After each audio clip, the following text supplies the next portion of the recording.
to Bits and Bytes, a television series about computers, or rather about microcomputers, the small personal ones that are selling like hotcakes nowadays. I'm Luba Goy, and I'm going to be the presenter of the information about computers that's been prepared for us by the experts. And this is Billy Van, who's going to be himself, the average person who knows nothing about computers but wants to learn. Computers seem to have crept in everywhere, haven't they? Here are some familiar scenes.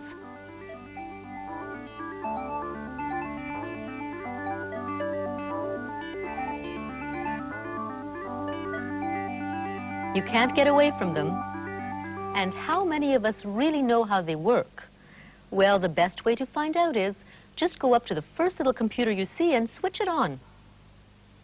Okay. I'll warn you now, I'm not very good at math. Well, who says computers have anything to do with math? Yeah, but to compute means to do math, doesn't it? I mean, if it has nothing to do with math, why do we call them computers? Because the first people to use them happen to be mathematicians, but you can use them for anything you like. It's just that we're stuck with the name computer. Oh, okay. Well, I guess I better turn it on.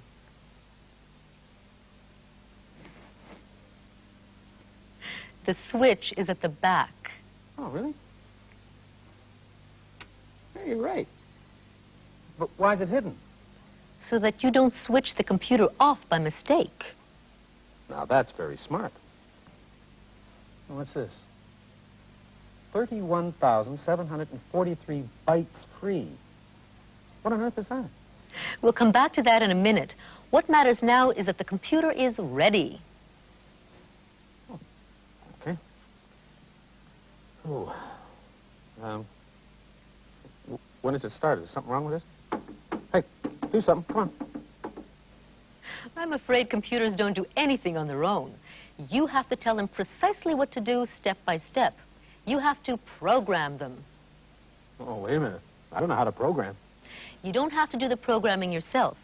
Beside you is a ready-made program you can feed into the computer. Oh, this is just an ordinary audio cassette. Yes, it is. And you can play it on that ordinary-looking audio cassette recorder that's already plugged into the computer. Oh, okay.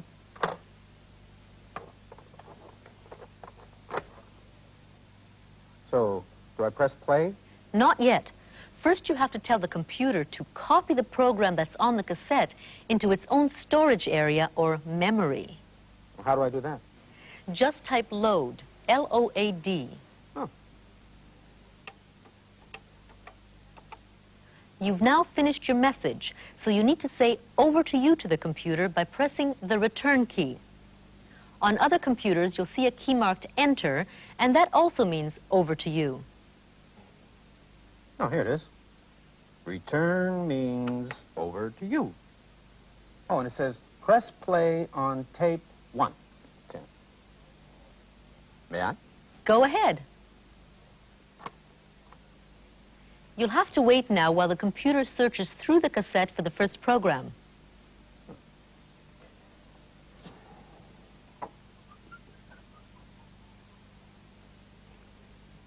I thought these things were supposed to be fast. They are fast. It's the cassette that's slow. The poor old computer can only go through a cassette at normal playing speed.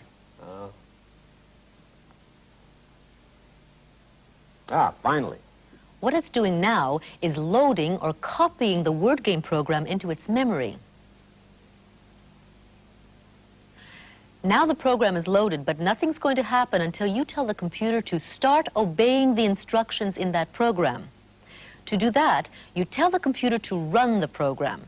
Type run and then press return. Okay. R-U-N, return. Scramble letters. Oh, it's a word game. Great. Okay. Press space bar. What is your name? Okay. My name is B-I-L-L-Y, Billy.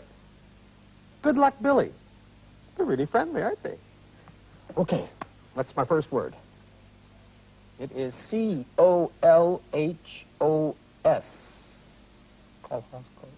School. School.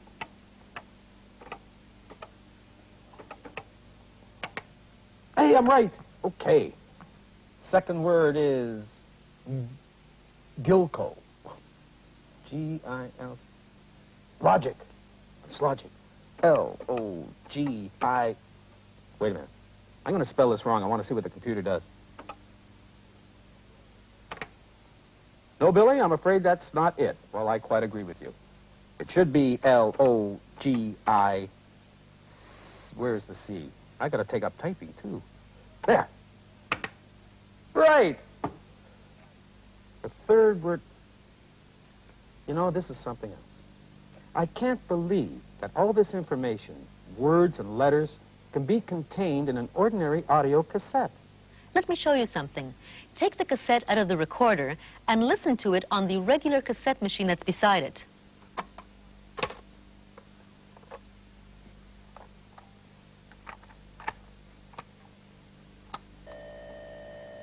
Ooh, wait a minute. That doesn't sound like what's on the screen here. No, it doesn't, because that's the sound of the binary code. And what's the binary code? Let's have a look. If you lift the lid of a computer, you will see a circuit board into which a number of little boxes have been plugged.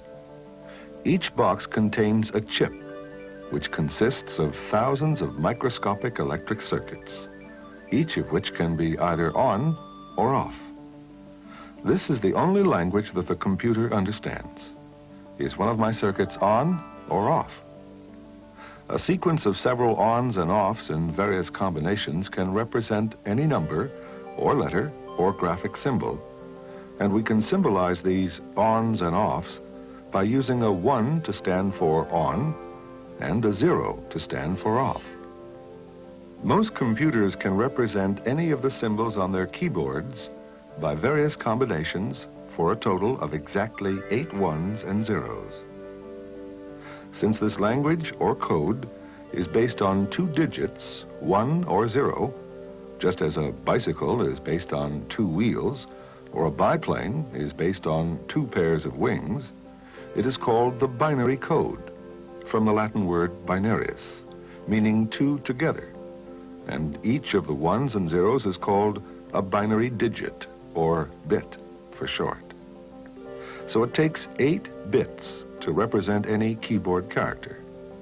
Such a group of 8 bits is called a byte.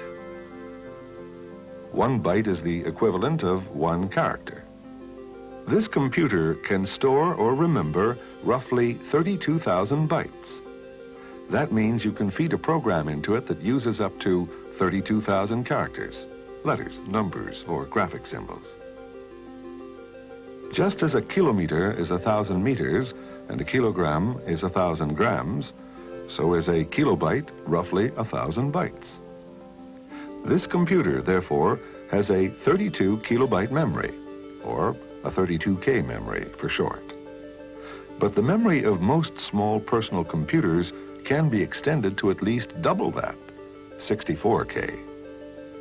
This may sound a lot, but it isn't. The average page of a book contains about 2,000 characters. It's a 2K page. So even a 64K computer can only store as many characters as a 32-page book. And a 32K computer only as many as a 16-page book. Although, of course, a computer can do a lot more with its characters than a book can. But that's another story. Bits and bytes. So this is a 32K computer, 32,000 bytes. But didn't it say something about 31,000 bytes when I first turned it on? How do I get back to the beginning? The easiest way is to just switch the computer off, then on, but... There. You see? 31,743 bytes free. But why doesn't it say 32,000 bytes free? Because the computer has to keep some in reserve for various operating functions. Well, no, it doesn't matter. I've lost my place in the word game program now. I'm sorry, but you've done more than lose your place. When you turn the computer off, you make the entire program disappear from its memory. Now you know why the on-off switch is hidden out of the way. I sure do. Okay, well, how do I get back to where I was? You have to go through the whole loading process all over again. Rewind the cassette, type load, then hit return. Then press play on the cassette recorder. Then you type run and hit return. Oh. Isn't there a quicker way? Yes, there is. There's an Apple computer right beside you that's already hooked up to a device for getting at ready-made programs very quickly. It's called a disk drive. Oh, all right. Switches in the back, I suppose? That's where it is. There's nothing on the screen. No, the Apple uses an ordinary TV set, and you have to turn the screen on separately. Oh, okay. Oh, here it is. Now, do you see that envelope beside the computer? Uh-huh. It contains something called a floppy disk. Take the disk out and turn it so the label is up. Make sure the slot is facing away from you. What's this? Okay. Now lift the flap on the disk drive, That's this here. slide the disk in, and close the flap. Okay, label up. There. Oh, choose a game. Instant Zoo. I think I'll play that. Now just follow the instructions on the screen. Okay, it says press 1, 2, 3, 4. It's number 1, and press return. Loading Instant Zoo. This is a pattern recognition game prepared by the Sesame Street people. Oh, it sounds like fun. Instant Zoo, an animal guessing game. Okay. Here comes an animal. Try to guess what it is. Okay, let me see. To see more, press return. Okay, there we go. When you want to guess the animal, press the ESC key, and there it is. Oh, I know what that is, I think. Fish. It's a fish. Let me see now. F-I-S-H. Turn. Hey, I'm right. It's a fish. And a musical one, too. Yep, it's a fish. You're really in the swim of this game. Okay, press return. And what's this animal now? When you want to guess the animal, press the ESC key. Okay, that looks like, those look like ears to me. Wait a minute. ESC, the animal is a rabbit.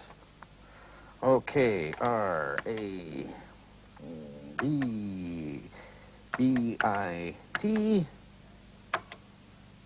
Hey, I'm right, it is a rabbit. Ah, well, what else is there to see? How can I choose another program? You hold the control key down and press the reset key. Control, hold down, reset. Boy, oh boy, this floppy disk really is fast. Can I have a look at it? Certainly, just pull the disk out. Okay. It doesn't look much like a disk. It's not round, and it's not all that floppy. People are often confused when they first see a floppy disk because it doesn't even look like a disk. For one thing, it's square, not round. They're also confused by how disk drives work. So we went to Hewlett-Packard and asked them to explain. A floppy disk uses a much faster method of retrieving and storing programs than a cassette. The cassette is in a much more durable package, but you have to allow for rewinding and fast forwarding to build up from one spool to the other. The floppy disk is more fragile than a cassette, since the actual media is more readily exposed to the user and can come in contact with the hands and fingerprints that could cause problems. But if kept proper care of, it's a much faster and more reliable method. Inside the jacket, you'll find that there is actually a round floppy disk. It is very much like a flat circular audio tape. The material is very similar to that in a cassette tape, iron oxide, metallic particles. However, the plastic is much thicker in this case, and there is a lubrication film applied. There is a small felt-like surface built into the envelope. That allows the disc to slip evenly and smoothly inside the jacket. There is also a slight airflow built up by the disc turning inside the jacket. The disc itself has no physical grooves or lines on the surface. The disc is actually broken up into tracks, round tracks. The head steps in to each of those tracks and reads the information on them. The computer sets up a directory on the outermost track of the disk. The directory tells the computer exactly where on the disk a program would lie. This is the actual read-write head. There is the electromagnet that does the reading and the writing on the surface. As we load the disk into the drive, close the door, the head comes in contact with the disk. Now, as the disk spins, the head will move across the surface of the disk. The magnetic head itself changes the polarity of the magnetic particles on the surface of the disk, the iron oxide particles. This south-north change in magnetic polarity allows the disk drive to store the information in a form of ones and zeros on the disk. The reason that the floppy disk is so much faster than a cassette is simply that you can access the entire surface of the disk with the head. At this point, we have all the advantages of a record. We can start at the beginning, and we can go directly to the end if we like. The floppy disk is just the smallest in a whole family of disks. This floppy disk is a 5 1/4 inch floppy. We also have the 8-inch floppy. The 5 1/4 inch floppy we'll see mostly in home computers and very, very small business computers. The 8-inch floppy disk is much faster and holds many times more data than the 5 1/4 inch floppy. The 8-inch floppy still is restricted to business computer applications. As far as hard disks go, this is a single platter, removable cartridge for a hard disk. The head never physically touches the surface of the disk. It's suspended by a very, very thin film of air. This disk can retrieve and access information at an incredible rate. A more advanced form of the hard disk is a multi-layer disk. In this particular disk pack, we have 5 platters that can be recorded and played back on each side of the disk, giving us 10 total surfaces to read and write on. This large 5-layer disk pack has the capacity to hold as much information as almost 500 of these floppy disks. Okay, so now I know how to load a ready-made program into a computer by means of disk or a cassette. Is it the same for all these computers? Yes, it is, with a few very minor variations. These are some of the most popular personal computers. You started off with a PET. Then you tried an Apple. This one is the Radio Shack. This, the Atari. Behind you is the IBM personal computer. And over there is the Texas Instruments computer. And the Xerox computer. They all accept programs on either cassette or disc. And they all look like typewriters plugged into a TV set. Yes, they all have a keyboard and a screen. Sometimes the keyboard has a built-in TV set, but usually you plug it into a separate TV. And computers are getting smaller all the time. This isn't a calculator, it's a computer, the Radio Shack pocket computer with a tiny built-in screen. And this one here is the Sinclair. It's the smallest and cheapest computer so far that can be plugged into a full-size TV screen. It comes with a 1K of memory, but can be expanded to 16K. These are real computers, and just like the bigger ones, they're all based on the binary code. You know, when I think about it, bits and bytes and the binary code and K and all of that stuff, it really wasn't all that hard. But come on, own up. When does the heavy math start? If you want math, you can get math. But computers don't necessarily have to be involved with mathematics. You can use them for anything you like. I don't know. There's something pretty involved going on in there. It's almost as if it had a mind of its own, you know? What's really going on? This is where we come down to the essence of the computer. If we could distill this mysterious substance, what would we see? We'd probably see ancient Greece and Aristotle, who was the first person to write down what he called the laws of thought, or what we call logic. Now, the essence of logic is that it divides everything in life into two categories. Is it this or that? Heads or tails? Good or bad? Black or white? It must be one or the other. There are no shades of gray in logic. True or false?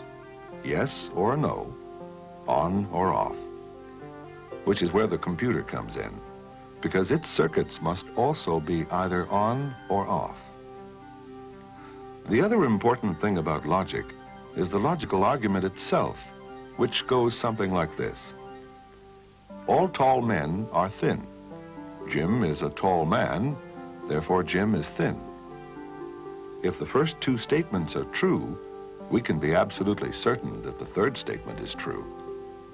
On the other hand, if there are some tall men who are not thin, then we can't be sure that the third statement is true. And in black and white logic, if we can't be sure that it's true, then it must be false. Which is where the computer comes in again, because this is precisely the sort of argument that an electrical circuit likes to deal with. If we imagine one of these circuits as being like this, with a power source, a battery, two switches, and a light bulb, then we can see that the electric current from the battery can only reach the light bulb and make it light up when both switches are on. If either switch goes off, the light goes out. Now, as far as the circuit is concerned, on or off can just as easily stand for true or false. So if the first switch is statement 1 in our logical argument, and the second switch is statement 2, and the light bulb is statement 3, then only when both of the first two statements are true can the third statement also be true. But if either of the first two statements is false, then the third statement must also be false. What all this boils down to is that a computer is not a calculating machine. It's a logic machine. It doesn't so much compute things as argue about things in a strictly logical black and white fashion. So what you're saying is that these computers are nothing but a bunch of little electric Aristotles turning each other on and off? That's a good way of putting it. And what I've been feeding them by means of a disc or cassette is really a series of logical arguments? Exactly. Those two educational games you looked at were both based on logical arguments. Okay, I played a couple of games based on logic. Now, what else can the computer do for me? That's what this whole series is about. Here's a preview of what's coming up. We'll be looking at how to write simple programs. Then, print, quotation, late, exclamation point, quotation. Don't forget the colon. Don't forget the colon. There we are. And go to 20. That is terrific. Oh. Yeah, but my program isn't finished yet, is it? Not quite. How to file information on the computer. So this program is now permanently on the disk. Type catalog and you'll see. Okay.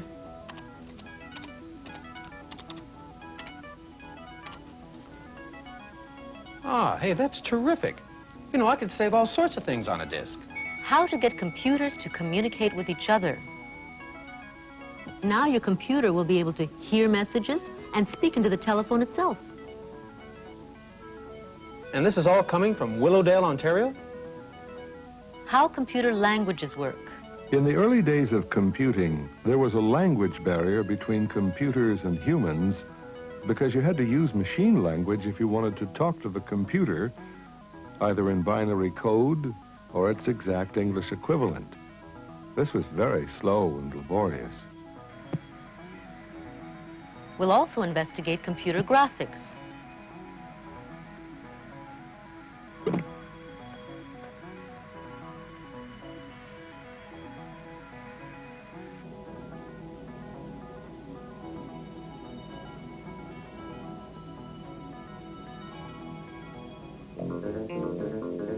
Computer music.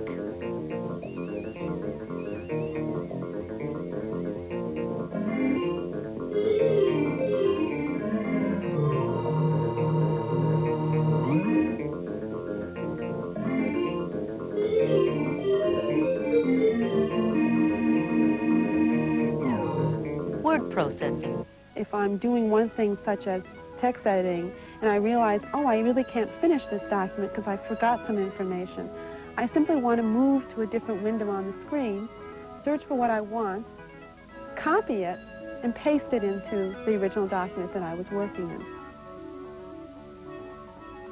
And video discs. And videotex systems. In the program that comes immediately after this one, we'll look at some everyday applications of the computer. How it can help you work out your finances. Why? Enter. Oh. Now press the space bar for each succeeding year.